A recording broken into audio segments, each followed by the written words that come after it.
ప్రతి ఇంటికి ఇవన్నీ చేయగలం మేము కూర్చోబెట్టి. అందుకని మీ భవిష్యత్తు కోసం వచ్చాం. ఈ రోజున ఎవ్వరికి సరదా కాదు, ఇదంతా తగ్గించుకొని మరీ వచ్చాం. మనకి బందర్ ఎంపీగా మనకి వల్లభనేని బాలశౌరి గారు పోటీ చేస్తున్నారు గాజు గ్లాస్ గుర్తు మీద. కొల్లు రవీంద్ర గారు సైకిల్ గుర్తు మీద మనకి తెలుగుదేశం నుంచి పోటీ చేస్తా ఉన్నారు.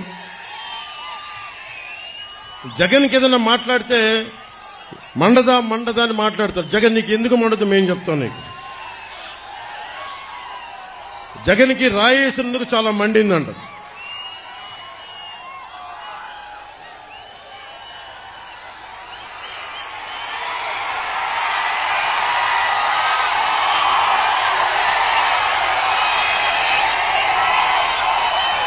నీకు రాయి తగిలినందుకు ఎంత మండితే నీ పాలనలో ప్రజలకు ఎంత మండిందో చెప్తాం. పోలవరం రాకుండా చేసావు, ప్రజలకి మండదా? రాష్ట్రానికి రాజధాని లేకుండా చేసావు, ప్రజలకి మండదా? అంబేద్కర్ విదేశీ విద్యను ఆపేశావు, దళితులకి మండదా? 15 ఏళ్ల అమర్నాథ్ ని పెట్రోల్ పోసి చెరుకు తోటలో నాయకులు తగలబెట్టేస్తే వాళ్ళకి బెయిల్ ఇప్పించావు, దానికోసం ప్రజలకి మండదా? దళిత డాక్టర్ సుధాకర్ ని మాస్క్ అడిగినందుకు పిచ్చోని చేసి చంపితే అది ప్రజలకి మండదా?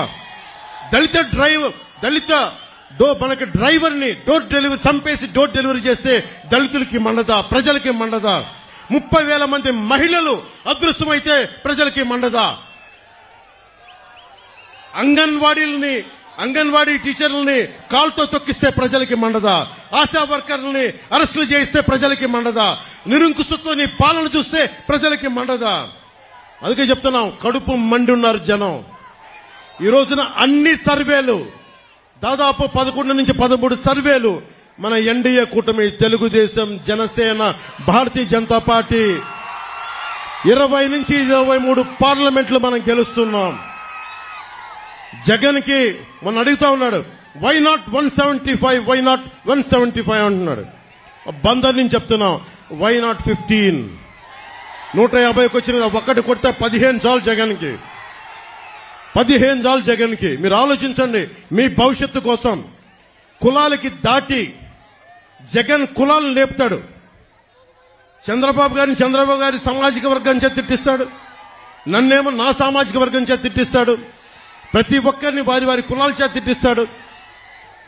ఇక్కడున్న ఈ ఆకు రౌడీ ఎమ్మెల్యేని అడుగుతున్నా, నేను నీ కులం అయితే నీకు నోరు అలుసా? నీకు మేము కాపు అని చెప్పి బూతులు తిడతావా? నువ్వు ఏమనుకోలేదు, బలుపు అనుకోవాలా? ఏమనుకోవాలి? వెళ్ళి నువ్వు ఊడిగం చేసుకో. అక్కడికి వెళ్ళి జగన్ దగ్గరికి వెళ్ళి ఊడిగం చేసుకో. కుక్క పిల్లలాగా కూర్చొని పాకు. మమ్మల్ని మాట్లాడకు, జాగ్రత్త. ఒళ్ళు దగ్గర పెట్టుకొని మాట్లాడు, ఎక్కువ మాట్లాడుకో. తమాషాలుగా ఉంది ఒక్కొక్కడికి, కడుపు మండదా మాకు?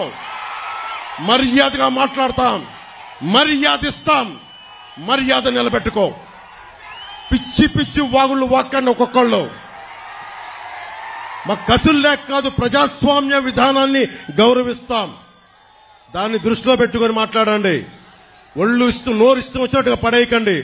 చెప్తున్నా, 25 సంవత్సరాలు నా జీవితాన్ని రాజకీయాలకి పెడతా ఉన్నాను. ఆంధ్రప్రదేశ్ బాగుండాలి, దేశం బాగుండాలి, తెలుగు ప్రజల ఐక్యత బాగుండాలి.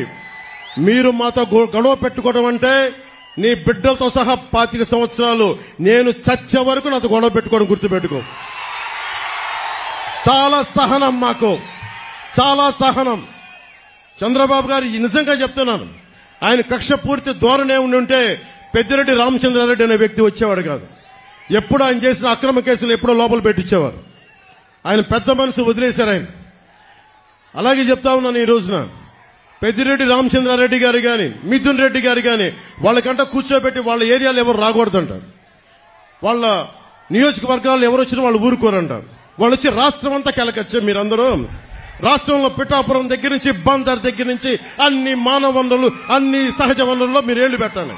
మేము చూస్తూ కూర్చుంటాం, చేతులు కట్టుకొని, నోట్లో ఏళ్లు పెట్టుకొని.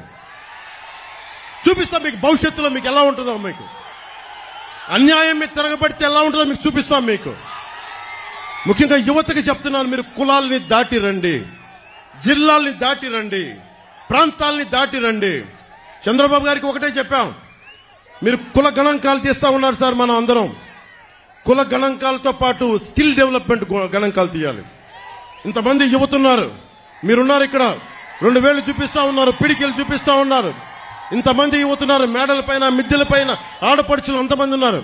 మీకేం కావాలి? మీ అభిరుచి ఏంటి? మీకు దేంట్లో ఇష్టపడతారు? మీరు దేనికి నచ్చుద్ది? మీకు మీ స్కిల్ డెవలప్మెంట్ ఏం కావాలి? మీకు ఎంతమందికి పైలట్లు అవ్వాలని ఉంటుంది, లేదంటే టెక్నీషియన్స్ అవ్వాలని ఉంటుంది? ఎంతమంది ముస్లిం యువతలో ఎంత బలమైన శక్తి సమర్థత ఉందో ఎవరికి తెలుసు? మత్స్యకారుల్లో గొప్ప గజేతగాళ్ళు ఉన్నారేమో, మనకి ఒలింపిక్స్ వెళ్ళగలిగే గజేతగాళ్ళు ఉన్నారేమో, ఎవరికి తెలుసు? అది ఎతికితే కానీ సమర్థత బయటికి రాదు. చంద్రబాబు గారిని ఒకటే అడిగాను, ఆయన కూడా ప్రామిస్ చేశారు, రాగానే కుల గణాంకాలతో పాటు మీ ప్రతిభ, సమర్థత, మీ అభిరుచి గణాంకాలు కూడా తీస్తాం. 2047కి దేశం అత్యంత సూపర్ పవర్ రావాలి ప్రపంచంలోనే. అంటే ఇందాక చెప్పినట్టుగా యువతే ఈ దేశానికి నిజమైన సంపద. మిమ్మల్ని పెంచుకోకపోతే, అంటే యువతరం తాలూకు శక్తి ఎప్పుడు తెలుస్తుంట? తాతకి చేతి కర్ర అవసరం వచ్చినప్పుడే మనవడి విలువ తెలుస్తుంట. నాయకులు పెద్దోళ్ళు అయిపోతుంటే యువత కావాలి. నిజంగా నేను మీకోసం, చంద్రబాబు గారు మహా దార్శనికుడు.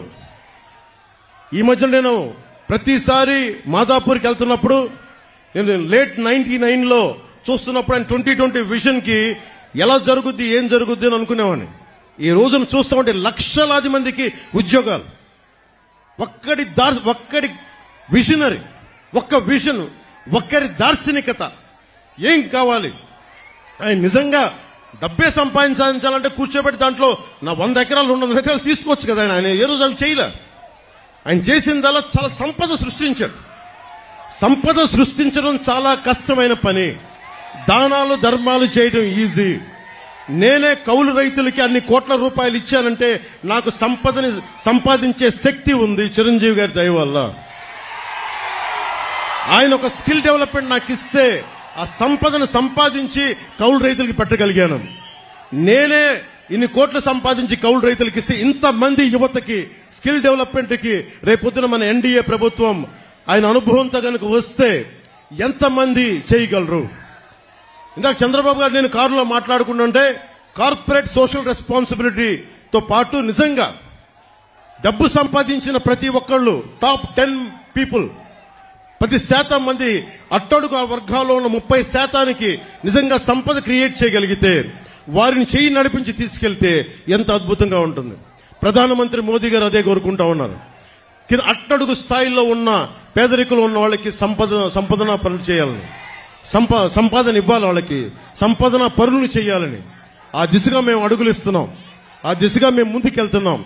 మీకోసం 2.5 దశాబ్దాలు పనిచేయడానికి మేమందరం సిద్ధంగా ఉన్నాం. 2047 ఇక్కడున్న యువత, ఆ రోజు 2047కి అందరూ 25 ఏళ్ల యువకులు అయిపోతారు. మీరందరికీ 40-50 ఏళ్లు వచ్చేస్తాయి. మీ భవిష్యత్తు 5 సంవత్సరాలు కాదు. ఈ ఎన్నిక, ఈ ఓట్లు చాలా మీ భవిష్యత్తుకు నిర్దేశించేవి. దయచేసి మీరు దృష్టిలో పెట్టుకొని, మా సరదా కోసం చెప్పట్లేదు, మీ భవిష్యత్తు కోసం వచ్చాం. మేము ఈ రోజు నేను చెప్తా ఉన్నాను, దశాబ్దం రోడ్ల మీద ఉన్నాం, 2 చోట్ల ఓడిపోయాం, నిలబడున్నాం మీకోసం. తిట్లు తింటా ఉన్నాం, ఆకు రౌడీల చేత మాటలు అనిపించుకుంటా ఉన్నాం. అందుకని దయచేసి మీరందరూ మీ భవిష్యత్తును ఆలోచించి బాలశౌరి గారిని బల్లమైన మెజారిటీ తోటి గెలిపించండి. గాజు గ్లాస్ గుర్తు మీద కొల్లు రవీంద్ర గారిని మనకి తెలుగుదేశం పార్టీ సైకిల్ గుర్తు మీద గెలిపించండి. చంద్రబాబు గారు ఒక రాజకీయ దురంధరుడు, అనుభవజ్ఞుడు. ఆయనకి నిజంగా ఆయన అనుభవం చాలా చాలా రాష్ట్రానికి అవసరం. అది ఉంటేనే నేను చెప్పేది, నాకు సత్తా ఉంది, పోరాట శక్తి ఉంది, కానీ నాకు కావాల్సిన అనుభవం కావాలి. ఆ అనుభవం ఆయన దగ్గర ఉంది. జనసేన పోరాట పటిమ, తెలుగుదేశం పార్టీ నిర్మాణం తాలూకు శక్తి, చంద్రబాబు గారి నాయకత్వం తాలూకు అనుభవం, మోడీ గారి ఆశీస్సులు, ఇవన్నీ కలిపి ఆంధ్రప్రదేశ్ ని అత్యంత అద్భుతంగా స్వర్ణాంధ్రప్రదేశ్ గా చేస్తాయని మనస్ఫూర్తిగా మీ అందరికీ తెలియజేసుకుంటూ మీ అందరికీ ధన్యవాదాలు తెలుపుకుంటూ, మనస్ఫూర్తిగా మీ అందరికీ పేరు పేరున ధన్యవాదాలు తెలుపుకుంటూ, ఆడపడుచులకి, అక్క చెల్లెలకి, తల్లులకి అందరికీ వందనాలు పలుకుతూ మీ అందరికీ చేతులెత్తి మొక్కుతూ సెలవు తీసుకున్నాను. తెలుగుదేశానికి జయము జయము, భారతీయ జనతా పార్టీకి జయము జయము,